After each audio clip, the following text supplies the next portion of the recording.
Just explain to us, for those who've not been paying attention, what's happening in Nagorno-Karabakh and why does it matter so much to both countries?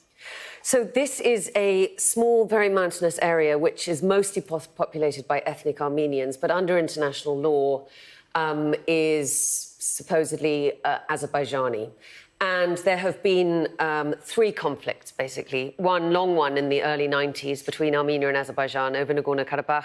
One in 2020 that was about 6 weeks. And then last week, a 24-hour lightning sort of blitzkrieg offensive by the Azerbaijanis on local Armenian defence positions, which has resulted in the local Armenian authorities saying, OK, it's untenable for us to continue living here.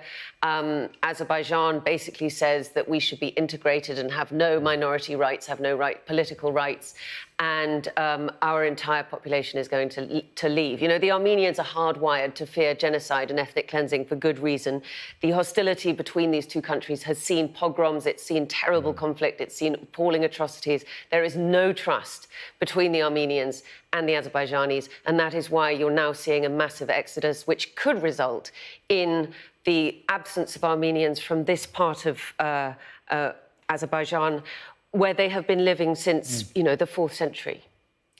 And Michael, what's the wider context to what's going on here? Yeah, I mean, the wider context is that Azerbaijan feels emboldened now. They're a rich country with oil and gas, relatively rich, 10 million people. I mean, Armenia is 3 million people, and Nagorno-Karabakh is 120,000. So the Azerbaijanis decided in 2020 that they're going to try and take back some of this territory. They've blockaded Nagorno-Karabakh since last year. And now they've pushed in, and they've got superior technology. They've got from Turkey Bayraktar drones, used with Israeli drones. And in 2020, they destroyed Armenian Russian armour. The T-72 tanks were no match for Bayraktar drones, used in numbers, with Israeli drones taking down the air defence ahead of them and so on. So it was actually quite a big operation that forced the British and the Americans and a lot of other Western countries to change their defence policies, because this was a new sort of warfare. It was a small war in international terms, but it had big implications, and we've seen those implications in Ukraine itself. So in a way, the Azerbaijanis are doing this because they can, and because the Russians can't stop it. And Russia is losing its grip on these areas, like Georgia next door, over its relationship with Armenia, certainly its relationship with Azerbaijan. And with Turkish support, the Azerbaijanis the Azeris feel that they actually now can take back this territory, which legally is theirs, but ethnically, of course, is Armenian.